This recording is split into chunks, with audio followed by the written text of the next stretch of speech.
নতুন করে পুরনো অস্ত্র সামনে আনছে পশ্চিমা দেশগুলো। গেল 4.5 দশকে যার মুখোমুখি হয়েছে তেহরান বহুবার। ইসরায়েলের ওপর হামলার জন্য ইরানের বিরুদ্ধে নতুন নিষেধাজ্ঞার পরিকল্পনা করছে মার্কিন যুক্তরাষ্ট্র এবং তার পশ্চিমা মিত্ররা।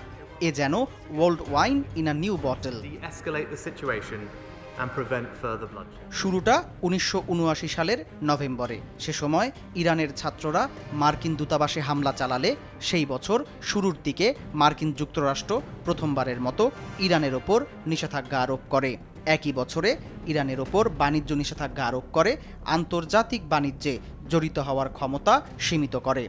এছাড়া আর্থিক সংস্থাগুলিতে ইরানের প্রবেশাধিকারেও বাধা দেয় তারা।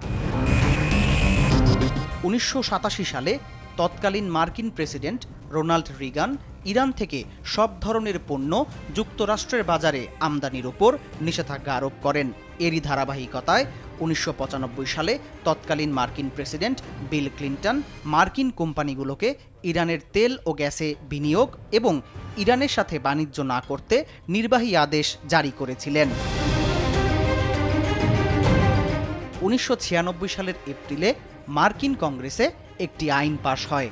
এর জন্য মার্কিন সরকারকে ইরানের জ্বালানি খাতে বছরে $20 মিলিয়ন বেশি বিনিয়োগকারী বিদেশি সংস্থাগুলোর ওপর নিষেধাজ্ঞা আরোপের কথা বলা হয়।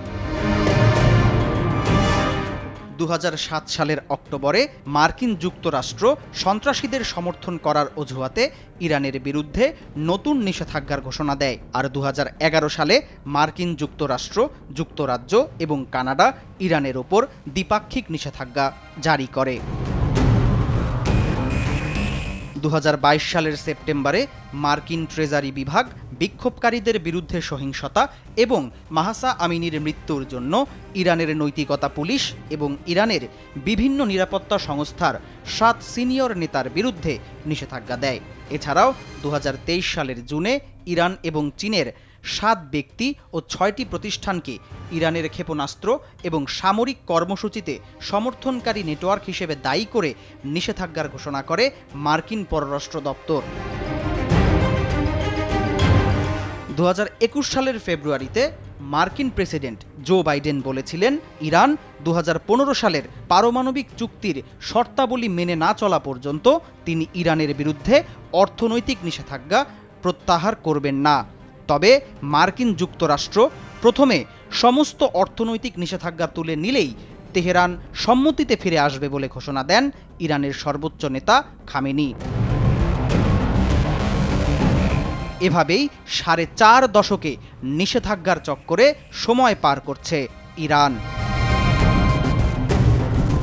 সামদানি প্রত্যয়, RTV।